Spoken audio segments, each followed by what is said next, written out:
తను తను తను తను తను.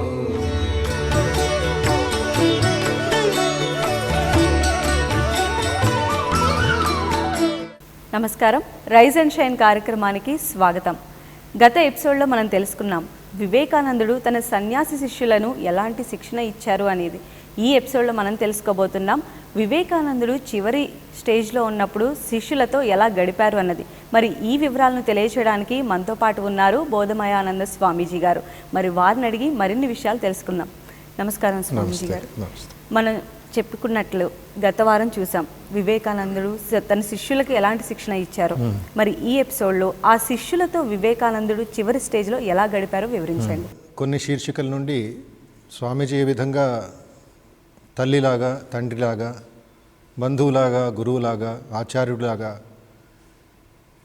తన ఎంతోమంది సన్యాస శిష్యులతో మరియు గృహస్థ శిష్యులతో బేలూరు మఠంలో మరియు కాశీధామానికి కూడా వెళ్ళారు. లాస్ట్ డేస్లో మరొక యాత్ర చేశారు. ప్రతి క్షేత్రంలో ప్రతిరోజు ఒక్కొక్క మధురమైన సంఘటన జరుగుతూ ఉండేది. చాలామందికి ఇలాంటి వ్యవహారం వివేకానంద చేస్తుంది కొత్తగా అనిపించింది.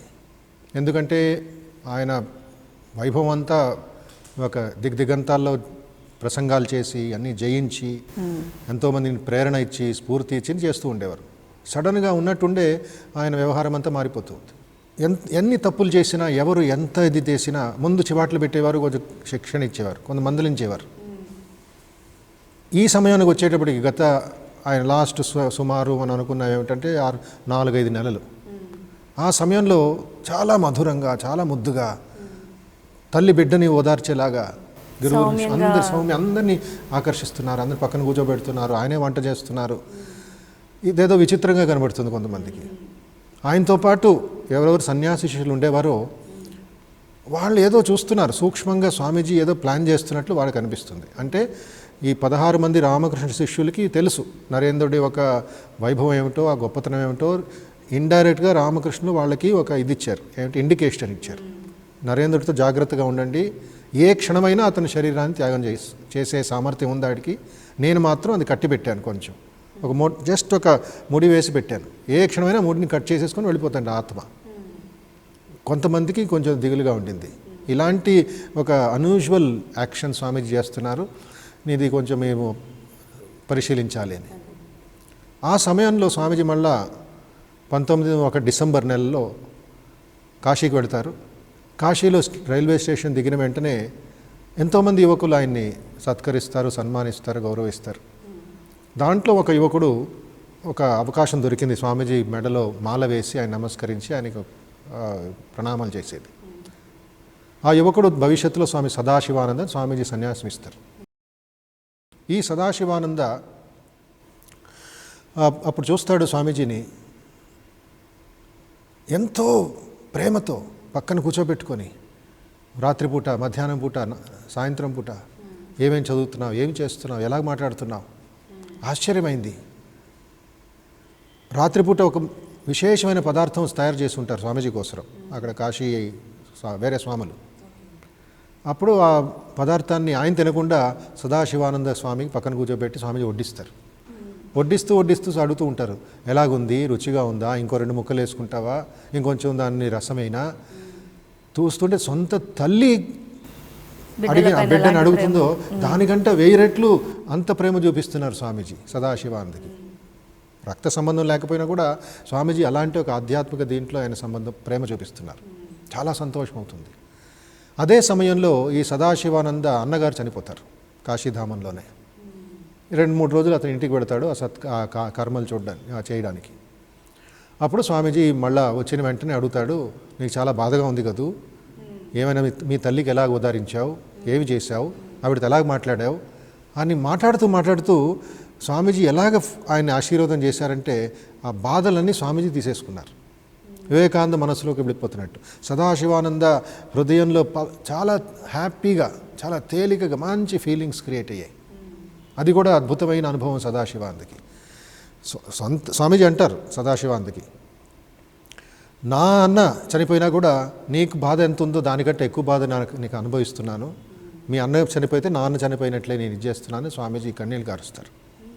అప్పుడు స్వామీజీకి ఆ సదాశివ అని తెలుస్తుంది, ఈ కారుణ్యమూర్తి. రెండు ముఖాలు చూస్తారు వాళ్ళు, రెండు డైరెక్షన్ స్వామీజీ పర్సనాలిటీ. ఒకటి విశ్వ విజేత వివేకానంద, అమెరికాని ఆయన ఒక స్ట్రోక్లోనే అన్ని వాళ్ళని జయించేశారు. ఇక్కడ కంప్లీట్గా వీళ్ళ హృదయాన్ని జయిస్తున్నారు, ఆ పర్సనాలిటీని జయిస్తున్నారు, వాళ్ళ మైండ్ని చేంజ్ చేస్తున్నారు. ఒక కంసాలు ఎలాగ తన బంగారం కరిగిపెట్టి మెల్లిగా చక్కటి ఆర్నమెంట్స్ చేస్తాడో అలాగే స్వామీజీ వాళ్ళ పర్సనాలిటీ దిద్దుతున్నారనమాట ప్రేమతో. వేరే ఏదైనా ఏమీ కోపం లేదు, ఇది లేదు. అది చూస్తూ ఉంటే సదాశివానంద మరొక ఇన్సిడెంట్ చూస్తారు, మరొక ప్రేమ చూపించే ఒక సంఘటన జరుగుతుంది కొన్ని రోజుల తర్వాత. అప్పుడు కాశీ సేవాశ్రమం అని ఉంది, రామకృష్ణ సేవాశ్రమం, అది హాస్పిటల్ అన్నమాట. అక్కడ చాలామంది కార్మికులు చాలామంది పని చేస్తూ ఉంటారు. చేస్తూ ఉంటే ఒక్కడి మీద స్వామీజీ చాలా కళ్ళు పెడతారు. ఆ గ్రూపులు చాలా బలహీనంగా, రోగంగా, నీరసంగా ఒకడు ఉంటాడు. అతను పిలిచి స్వామీజీ అంటారు, ఏమిటిది నీ శరీరం? నీ శరీరమే రోగగ్రస్తం అయితే వేరే వాళ్ళకి ఎలాగ నువ్వు సేవలు చేస్తావు? నువ్వు కొంచెం బాగా తినాలి.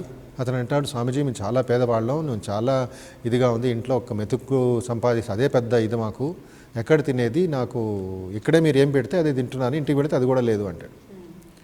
అప్పుడు స్వామీజీ అంటారు, సరే నువ్వు ప్రతిరోజు మధ్యాహ్నం పూట నా పక్కనే కూర్చొని భోంచేయి, నేను చెప్పానని చెప్పు మేనేజర్కి. వీళ్ళకంతా షాక్ అవుతుంది. అలాగే ఎప్పుడు స్వామీజీ పరాయి వాళ్ళని ఇన్వైట్ చేయలేదు, బట్ స్వామీజీ ఆయన్ని ఇన్వైట్ చేయడం, పెట్టడం. తర్వాత స్వామీజీ డాక్టర్లు చెప్తారు సుమారు 1 గంట 1:30 లోపల మధ్యాహ్నం మీరు భోజనం చేసేయాలి. అప్పుడు స్వామీజీకి ఆరోగ్యం అంత పెద్దగా గొప్పగా లేదు, చాలా పని చేసి చేసి చేసి అది ఆరోగ్యం క్షీణిస్తుంది. అది last days of his life. అది కొంచెం డయాబెటీస్ కూడా ఉంది. డయాబెటీస్ వాళ్ళు ఎక్కువ డిలే చేస్తే ఇంకా అది ఎక్కువ ప్రాబ్లం క్రియేట్ చేస్తుంది. సో స్వామీజీ 2 అవుతుంది, 2:30 అవుతుంది. అటువైపు కాశీధామంలో అంతా ఎక్కువ ఎండాకాలం, తర్వాత చలికాలం, ఎక్స్ట్రీమ్స్ 2గా ఉంటాయి. స్వామీజీ తింటలేదు. ఆ అబ్బాయి రాలేదా, ఆ అబ్బాయి రాలేదా, ఆ అబ్బాయి రాలేదా అని తల్లి బయట బిడ్డ కోసం ఎలా కిటికీని చూస్తూ ఉంటుంది. స్వామీజీ పరిగెత్తడం రాడు. అతను కార్మికుడే, వర్కరే, బట్ స్వామీజీకి అంత ప్రేమ, అంత వాత్సల్యం అనమాట. పక్కన కూర్చోబెట్టి స్వామీజీ కంచంలో అన్నీ వడ్డించినా కూడా ఆ అబ్బాయి పూర్తిగా తినే వరకు స్వామీజీ ఒక్క మెతుకు కూడా తినేవారు కాదు. మరి అతను వచ్చారా? అతను వచ్చి స్వామీజీని వడ్డించేవారు. అతనికి వడ్డించి దూరం నుంచి అడిగేవారు, రుచిగా ఉందా, తినపోతే సరిగ్గా తిను. ఇది అసీమ ప్రేమ రూపాయ అని భాగవతంలో నారద భక్తి సూత్రంలో వస్తుంది. యోగులు వాళ్ళ ప్రేమకి సీమ ఉండదు. అందరూ బంధువులే, అందరూ మిత్రులే, అందరూ నా ఆత్మ సోదరులని వాళ్ళు భావిస్తూ ఉంటారు. సో ఇక్కడ చూస్తున్నప్పుడు స్వామీజీ మళ్ళీ అంటారు, 2:30-3 గంటలకి ఈయనకి బాధ, ఎవరికి? మన కార్మికుడికి, ఆ వర్కర్కి. స్వామీజీ మీరు తింటలేదు నాయనా, నువ్వు తినే వరకు, నీ జీర్ణించే వరకు నా గొంతులో ఒక మెతుకు కూడా వెళ్ళటం లేదు, ఏం చేసేది? ఇవన్నీ అబ్జర్వ్ చేస్తున్నారు శిష్యులు. ప్లస్ ఈ సదాశివాంత మెమరీస్లో వస్తుంది ఎలాంటి గురువు, ఎలాంటి బాధ్యతలు వహించారు. ఇంకొక శిష్యుడి దగ్గర స్వామీజీ అంటారు, నాకంటా నువ్వు గొప్పవాడు అవ్వాలి, నువ్వు గొప్పవాడు అవుతావని నేను నమ్ముతున్నాను అని స్వామీజీ ఇన్స్పిరేషన్ ఇస్తారు. My children should be greater than me, must is the word అని ఉపయోగిస్తారు స్వామి. అవ్వాల్సిందే. దానికి ఒక అద్భుతమైన శ్లోకం పాడేవారు వివేకానంద, ఆయనకి ప్రియమైన శ్లోకం. అది అమెరికాలోనే పాడారు, తర్వాత భారతదేశానికి వచ్చి మఠాల్లో ఉన్నప్పుడు ప్రతిరోజు వాళ్ళకి ఒక జాగృతం చేసేవారు ఆత్మశక్తిని. ఈ శిష్యుడికి కూడా, ఈ కార్మికుడు కూడా, శిష్యుడు కాకపోయినా కూడా అతని సొంత బంధువులాగే, మిత్రుడిలాగే, తమ్ముడిలాగే స్వామి చూసుకునేవారు. దూరం నుంచి స్వామీజీ మళ్ళీ ఇంకొక మెతుకు తిని, ఇంకొంచెం తిను, నువ్వు బలం అవ్వాలి. ఎలాగ పనిచేస్తావు ఆశ్రమాల్లో? చాలామంది రోగులు వస్తారు, అది హాస్పిటల్. గ్రామాల నుంచి ఆ ఏరియాలో ఆ టైంలో అదొకటే హాస్పిటల్ ఉండింది కాశీలో. నువ్వు ఎలా పనిచేస్తావని చెప్పి స్వామీజీ ఆయన్ని బాగా ప్రోత్సహించేవారు. ఆయన కన్నీళ్ళు గారుస్తాడు.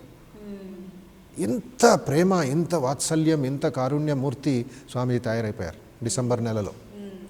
ఇవన్నీ వేరే శిష్యులందరూ చూస్తున్నారు. తర్వాత ఇన్ఫర్మేషన్ మళ్ళీ బేలూరు మఠం కలకత్తాకి వెళ్తుంది, ఇలాగే స్వామీజీ మారుతున్నారు, మీరేమైనా చూసారా అని. లేదు చాలా వింతగా ఉంది అని స్వామీజీ వేరే శిష్యులు చెప్తారు. ఎందుకంటే శ్రీరామకృష్ణులు నరేంద్రుడు, వివేకానంద పూర్వాశ్రమ పేరు.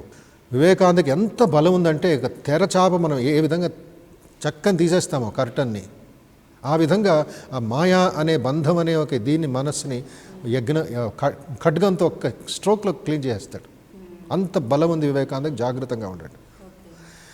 ఏ క్షణం ఈ నరేంద్రుడికి తను ఎవరు అని ఒక్కసారి తెలిసిందంటే ఆ ముహూర్తమే అతని శరీరం త్యాగం చేస్తాడు.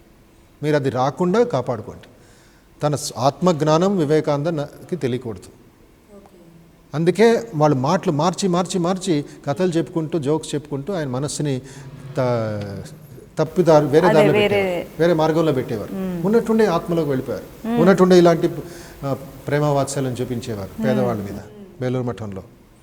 ఇలాంటి వివేకానందని మనం కొత్తగా చూస్తున్నాం.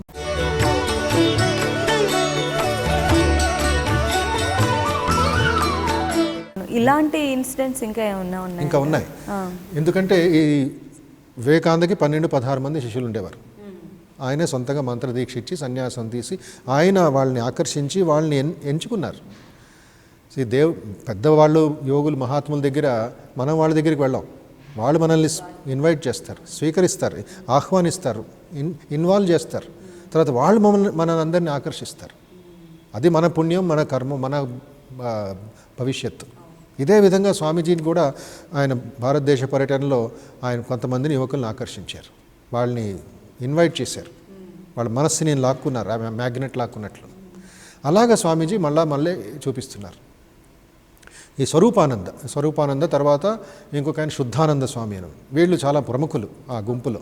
వాళ్ళు భవిష్యత్తులో పెద్ద నాయకులు అయ్యి, డైరెక్టర్స్ అయ్యి, సెక్రటరీస్ అయ్యి, పెద్ద ఎడిటర్స్ అయ్యి, స్వామి వివేకానంద వెళ్ళిన తర్వాత 1950-60 వరకు వీళ్ళు బతికారనమాట. ఇది సెకండ్ జనరేషన్.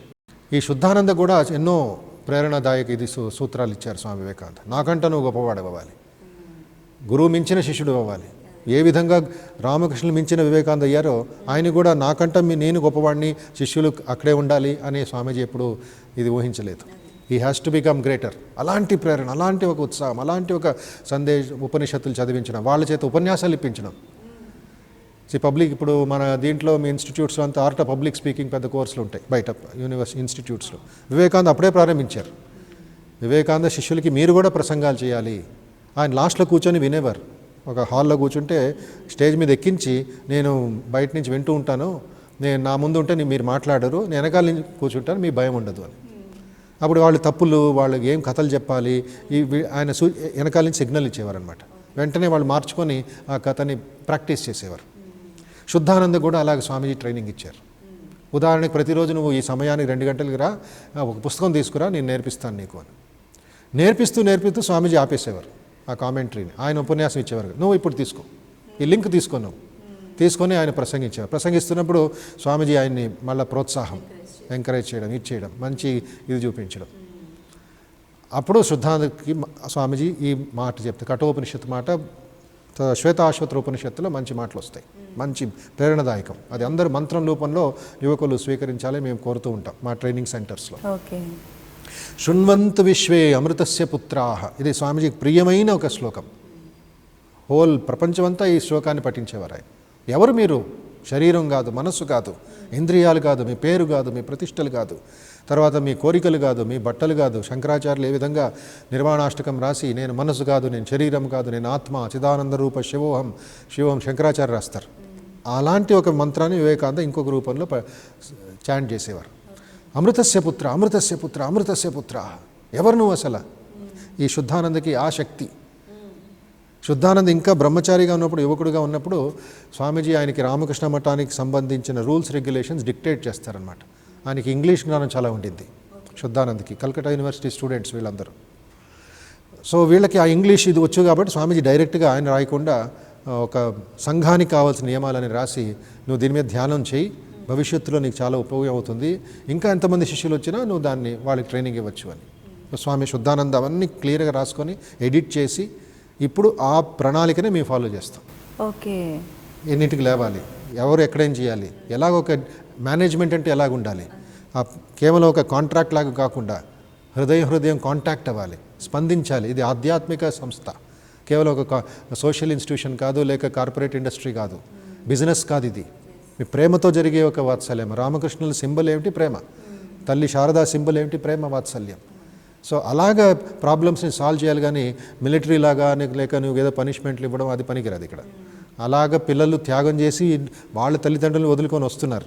ఇది బిజినెస్ కోసం మనం శాలరీ ఇస్తున్నాం, జీతం ఇస్తున్నాం, ఎప్పుడైనా ఫైర్ చేస్తాం, అది పద్ధతి కాదు. ఈ రామకృష్ణులతో చాలా యూనిక్ బాండేజ్ అనమాట. ఆధ్యాత్మిక లెవెల్లో అది పనిచేస్తూ ఉంటుంది. సో స్వామీజీ కూడా శుద్ధానికి ఆ విధంగా ఇస్తారు. సో శృణ్వంత విశ్వే అమృతస్య పుత్రాః ఆయే ధామాని దివ్యాని తస్తు. ఈ మహర్షి ఎవరో మధ్యప్రదేశ్లో నర్మదా తీరంలోనో హిమాలయ కొండ పర్వతాల ప్రదేశంలోనో ఈ ఋషి ప్రకటించాడు. ఈ భావాలు వచ్చాయి, ఈ మాటలు వచ్చాయి. ఎంత గాంభీర్యం, ఎంత గొప్ప ఈ మాటలు అంటే ఇవి హయ్యర్ ధామాల్లో, పరమధామాల్లో ఉన్న దేవతలు కూడా కిందకు దిగి రావాలి, భూలోకానికి రావాలి నా మాటలు వినడానికి అని. అంటే అంత ఉన్నత ఇన్స్పిరేషన్ వెళ్ళిపోతాడు ఆ ఋషి. స్వామీజీ అంటారు, చూడండి మీరు భవిష్యత్తులో ఇలాంటి ఋషులు అవ్వాలి, ఇలాగ తయారవ్వాలి అని స్వామీజీ వాళ్ళకందరికీ ఈ శ్లోకాలు నేర్పించేవారు. ఇంకొక లాస్ట్లో ఒక పదం స్వామీజీ ప్రియమైన స్తోత్రం చాలామందికి తెలుసు. ఉత్తిష్టత జాగ్రత్త ప్రాప్యవరాన్ని బోధత. లేవండి, మేల్కొనండి, గమ్యం చేరే వరకు ఆగకండి. అసలైన తాత్పర్యం స్వామీజీ చెప్పారు. నేనేమో ఫ్రీ ట్రాన్స్లేషన్ ఇచ్చేసాను ఇంగ్లీష్లో, arise awake stop not the goal is reached. But అసలైన తాత్పర్యం ఏమిటంటే, దాని అర్థం ఏమిటంటే, లేవండి మేల్కొనండి కామన్, జాగ్రత్త అవ్వాలి అని. ఇప్పుడు మేల్కొనే ఉన్నాం మనం. బట్ స్వామీజీ మాటికి ఒత్తేవారు, ఓ భారతమాత, భారత పుత్రులారా లేవండి లేవండి లేవండి. ఎక్కడ లేవాలి? లోపల హృదయంలో. కళ్ళు తెరిచి ఉండొచ్చు, మనం తినచ్చు, వెళ్ళొచ్చు, బట్ లేవండి అనేది ఇట్స్ ఇంటర్నల్ క్వాలిటీ. జాగ్రత్త అవ్వాలి, ఆత్మశక్తి ఎప్పుడూ నువ్వు జ్ఞాపకం పెట్టుకోవాలి. అప్పుడు స్వామీజీ అంటారు, పెద్దవాళ్ళ దగ్గరికి వెళ్ళి ఉత్తిష్టత జాగ్రత్త ప్రాప్యవరాన్ నిబోధత. ప్రాప్య పొందాలి, ఏం పొందాలి? వరాలు పొందాలి. ఎవరి దగ్గర? నీ బోధత. ఎవరైతే పెద్దవాళ్ళు ఉన్నారో, ఆత్మజ్ఞానం సాక్షాత్కారం పొందిన వాళ్ళు, వాళ్ళ దగ్గరికి వెళ్ళి నువ్వు తల వంచి నమస్కరించి సేవ చేసి ఇది పొందాలి. ఈ భావం స్వామీజీ గురు శిష్యుల్లో కల్పించారనమాట. శుద్ధానంద, ఇటు సదాశివానంద. కొన్ని శీర్షికల ముందు మనం ఏం చదివాం? నిర్భయానందతో స్వామీజీ ఏ విధంగా రాత్రి అంతా ఆయన ఛాతి మీద ఆయన పడుకోబెట్టుకొని తల ఒత్తుకొని స్వామీజీ డిస్టర్బ్ చేయకుండా శిష్యుడి సేవ చేశారు. సో ఈ విధంగా స్వామీజీ వాళ్ళందరికీ ప్రోత్సాహం, తల్లిలాగే ఉండేవారు. ఒక శిష్యుడు బై ఛాన్స్ ఏదో చేయి జారి కాస్ట్లీ గ్లాస్ ఒకటి, కంచు గ్లాస్ పగిలిపోతుంది బై మిస్టేక్. ఇంకొక పెద్ద స్వామీజీ చూసి చారు చివాట్లు పెడతారు. మళ్ళీ ఎవరు కొంటారు, అది ఎవరు డబ్బు ఇస్తారు? ఎవరో శిష్యులు పాపం ప్రేమతో స్వామీజీకి ఇస్తే నువ్వు నిర్లక్ష్యంగా దాన్ని పగలగొట్టేసావు, కింద పెట్టేసావు. ఆ పక్క గదిలో స్వామీజీ మాటలు వింటారు. వెంటనే పరిగెత్తుకొని వచ్చి ఆ శిష్యుడు మధ్యలో ఈయన దూరి ఆ పెద్ద స్వామి కోపం అంతా ఈయన తీసుకుంటారు. ఆ కోపం తీరిన తర్వాత, చల్లారిన తర్వాత స్వామీజీ ఆ పెద్ద స్వామికి చెప్తారనమాట, చూడు సోదరా, వీళ్ళు అమ్మా నాన్నని అన్నీ వదులుకొని వచ్చారు, మనం వాటి చివాట్లు పెడితే బయటికి వెళ్ళిపో అంటే సరే ఎక్కడికి వెళ్తారు వీళ్ళు? ఇది ఉద్యోగం కాదు, ఇది ఆధ్యాత్మిక సాధన కోసం వచ్చారు వీళ్ళు, దయచేసి వీళ్ళని మన్నించు, ఆ గ్లాస్ ఒక విలువ నేను ఇస్తాను, ఇంకోటి కొనుక్కుందాంలే కలకత్తాకి వెళ్ళి అని కొంచెం ఆ శిష్యుడు పక్కన వింటాడు. ఈ మహానాయకుడైన వివేకానందుడు ఆర్డినరీ గ్లాస్ పగలగొట్టినా అది రక్షిస్తాడు, తల్లి బిడ్డను రక్షించినట్లు కష్టాల్లో ఉన్నప్పుడు. అంత అద్భుతమైన ప్రేమ, సీమ ప్రేమ వివేకానంద చూపిస్తారు లాస్ట్ డేస్లో. ఇది స్వామీజీ జరిగిన అద్భుతమైన శిష్యులతో ఉన్న కొన్ని సంఘటనలు. ఇంకా ఎంతోమంది ఉన్నారు, మధ్య మధ్యలో అవి మనం చెప్పుకుంటూ ఉంటాం, నేర్చుకుంటాం, చర్చించుకుంటూ ఉంటాం. అది అయిన తర్వాత సుమారు 2-3 నెలలు ఇలా జరుగుతుంది శిష్యుల శిక్షణ. తరువాత మార్చి నెల 1902 16వ తారీఖు మార్చ్ శ్రీరామకృష్ణ జన్మదినం వస్తుంది తిథి ప్రకారం. అప్పుడు బేలూరు మఠంలో స్వామీజీ మొట్టమొదటిసారి రామకృష్ణ జన్మదినోత్సవాన్ని చాలా వైభవంగా ఇన్విటేషన్స్ అన్నీ ప్రజలకు పంపించి, కలకత్తా వాళ్ళకి, వేరే రాష్ట్రాల వాళ్ళందరికీ పంపించి స్వామీజీ అందరిని ఆహ్వానిస్తారు. వేలాది మంది తండోపతండాలుగా బేలూరు మఠ ప్రాంగణంలోకి వస్తారు. చాలా విశాలమైన ప్రాంగణం అది. ఆ రామకృష్ణ హెడ్ క్వార్టర్స్ ఇప్పుడు అది. అప్పుడు ఇప్పుడు అన్ని బిల్డింగ్స్ లేవు. స్వామీజీ గది, లాన్స్, తర్వాత ఒక దేవాలయం, చిన్న దేవాలయం, చెట్లు, మొక్కలు చాలా మంచిగా వీళ్ళు ప్లాన్ చేసి ఇది చేశారు. వేలాది మంది. అయితే ఆ సమయానికి స్వామీజీ శరీరం చాలా రోగగ్రస్తం అవుతుంది. అటు డయాబెటీస్ ఉంటుంది, తర్వాత కాళ్ళని వాచిపోతాయి, తర్వాత ఆస్తమా కూడా స్వామీజీ కొన్ని వచ్చేసాయి. ఎందుకంటే సరి అయిన ఆరోగ్యం, సరి అయిన వైద్యం లేదు, చూపించలేదంటారా? ఆయన ఎక్కువ పట్టించుకోలేదు. శరీరం ఏదో ఉంటుంది, ఒక ఇన్స్ట్రుమెంట్, యంత్రం పని చేసేసింది. అయితే ఉత్సవంలో స్వామీజీ ఎలా ఇది చేస్తారు? వేలాది మంది వస్తారు ఆయన చూడడానికి. పాపం వివేకానంద ఇంకా ఇదవుతుంటే ఇంకా వాళ్ళకి ప్రేరణ. ఎప్పుడో ఒకసారి ఆయన దర్శనం కలుగుతుంది. బట్ ఆ స్వామీజీని బయటికి రావడానికి వీళ్ళు వదలరు, అలాంటి ఒక రిస్ట్రిక్షన్స్ పెట్టారు. బట్ దూరం నుంచి వచ్చారు, ఒక్క మాట, ఒక్క ప్రణామం, ఒక నమస్కారం చేద్దాం వివేకానందని. అయితే మేడ మీద గదిలో నుంచి కిటికీలో నుంచి స్వామీజీ చూస్తూ ఉంటారు, దర్శనం ఇస్తారు. వీళ్ళు కింద నుంచే నమస్కారం చేస్తారు. బికాజ్ ఒక్కసారి స్వామీజీతో ఎవరైనా బాధ గురించి, ప్రజల ఒక వేదన గురించి, వాళ్ళ ఆకలి గురించి చెప్తే ఇంకా తట్టుకునేవారు కాదు వివేకానంద. ఒకసారి అవుతుంది ఇలాగా. ఎంత అద్భుతమైన పర్సనాలిటీ వివేకానంద. ఇటు ప్రేమ, తల్లి, గురువులాగా చూసేవారు. అయితే కారుణ్యమూర్తి. ప్రజల కష్టాలు, బాధలు, ఈ కరువు ఇలాంటివి జరిగేవి. ఆ సమయంలో 1898 ఒక పెద్ద కరువు జరుగుతుంది, Bengal famine, the great Bengal famine అని భారత చరిత్రలో చాలా గంభీరమైంది. బ్రిటిష్ వాళ్ళు నెగ్లెక్ట్ చేశారు. ఈ భారత పురుగులు, భారత కుక్కలు చచ్చిపోని ఇంకా మేము వాళ్ళకి ఇది చేయము, మా విరుద్ధం ఫైటింగ్ చేస్తున్నారని చెప్పి లెట్ ద సఫర్ అని. బట్ స్వామీజీ తట్టుకోలేకపోతారు. అప్పుడు ఒక సమయం బేలూరు మఠంలో శిష్యులతో ఆయన ఉపనిషత్తుల కథలు చెప్తూ ఉన్నారు, వేదాంతం గురించి చర్చిస్తున్నారు. వెంటనే ఇంకొక గృహస్థ శిష్యుడు గిరీష్ చంద్ర ఘోష్ అని, కలకత్తాలో ప్రసిద్ధ నాటకాలు రాసే ఒక కవి, ఆయన వచ్చేస్తాడు. చూసి, నరేన్, ఇంత పెద్ద ఉపన్యాసాలు ఇస్తున్నావు, పెద్ద ఉపనిషత్తుల గురించి చెప్తున్నావు, నీకు తెలుసా పలానా రాష్ట్రంలో వందలాది మంది చచ్చిపోయారు ఆకలితో, కరువు ప్రాంతాలతో, ఎందుకు నువ్వు ఇలాగ ఏమి నీ ఉపనిషత్తులు ఏమి వాళ్ళకి ఇది ఇస్తుంది, సాంత్వనం ఇస్తుంది అని ఇది చెప్పారు, అడిగారు. వెంటనే స్వామీజీ ఉపనిషత్ క్లాస్ ఆపేసి, గిరీష్ చంద్రజీ అసలు ఏం జరిగిందో వివరించండి అని చెప్పిన వెంటనే స్వామీజీ కన్నీళ్ళు కారిపోతూ ఉంటాయి, ఆ బాధలు తట్టుకోకుండా.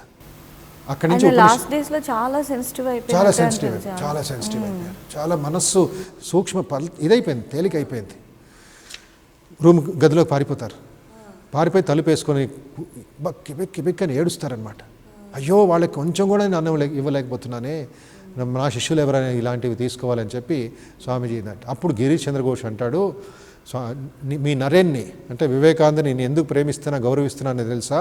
ఆయన పెద్ద ఉపన్యాసాలు, ఉపనిషత్తుల ఋషి అని కాదు, అతని సూక్ష్మమైన మనస్సు, అతని సెన్సిటివిటీ, అతని ఫీలింగ్స్, అది నాకు వివేకానందలో నచ్చింది. ఉపనిషత్తు లెక్చర్లు ఎవరో పెద్దగా ఇస్తారు, బట్ ఈ ఫీలింగ్ చాలా అందరికీ రాదు. అది ఇమ్మీడియట్గా స్వామీజీ ఇచ్చేసి అది వాళ్ళ సేవ అని ప్రోత్సాహం చేసేవారు. ఈ లాస్ట్ డేస్లో అవన్నీ జరుగుతాయన్నమాట, ఈ అద్భుతమైన రోమాంచమైన సంఘటనలు. బట్ ఎందుకంటే ఆరోగ్యం క్షీణించింది, కొంచెమైనా ఎవరైనా బాధ, వాళ్ళ కుటుంబం బాధలో, వాళ్ళ సొంత బాధలు చెప్పిన వెంటనే స్వామీజీ అది ఇచ్చేసుకునేవారు. వేలాది గంటలు మాట్లాడేవారు, దాని గురించి చర్చించేవారు. అందుకే శిష్యులు, వేరే శిష్యులందరూ కొంచెం వాళ్ళని దూరం పంపించేసేవారు. చాలు మీరు చేస్తుంది, అంత మాత్రం మీకు ఓపిక లేదా, అంత మాత్రం మీకు తెలియటం లేదా వివేకానంద ఒంట్లో బాగాలేదని.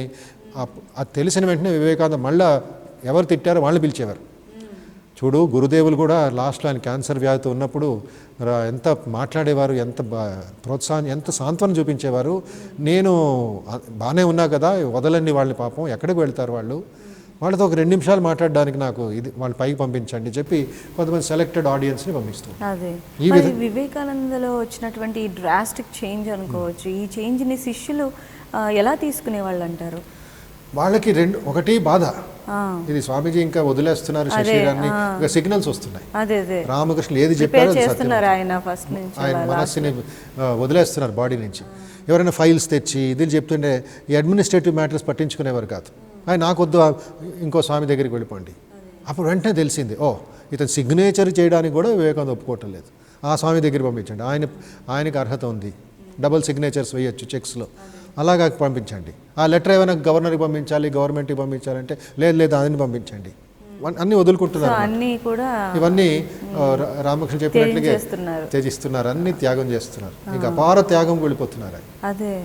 ఈ అద్భుతమైన ఈ లాస్ట్ 3 months, మార్చ్, ఏప్రిల్, మే, జూన్, చాలా గంభీరమైన ఇది మాటలు, కొన్ని వండర్ఫుల్ ఇది ఉంటాయి, అవన్నీ డీటెయిల్, కొన్ని మంచి మధురమైన సంఘటన, డీప్ ఫీలింగ్తో ఉన్న సంఘటనలు ఉన్నాయి, అది తర్వాత మనం ఆలోచించుకుందాం. సో తెలుసుకున్నాం కదండి, వివేకానందుడు చివరి రోజుల్లో ఎంత ఎమోషనల్గా అయిపోయారు, ఆయన అన్నిటినీ త్యజించి కూడా ఆయన చివరి అంకానికి వచ్చేసారన్న విషయాన్ని శిష్యులకి తెలియచేయడం, అది ఎంతో బాధ కలిగిస్తున్న విషయం కదా. ఇలాంటి సంఘటనలు మన స్వామీజీ బోధమయానంద వారి మాటల్లో తెలుసుకున్నాం. ఇక నెక్స్ట్ ఎపిసోడ్లో మనం రామకృష్ణ జయంతి ఉత్సవాలను వివేకానంద ఎంత అంగరంగ వైభవంగా నిర్వహించారో ఆ విషయాలు కూడా తెలుసుకుందాం.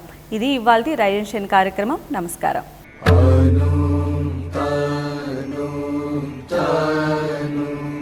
తాను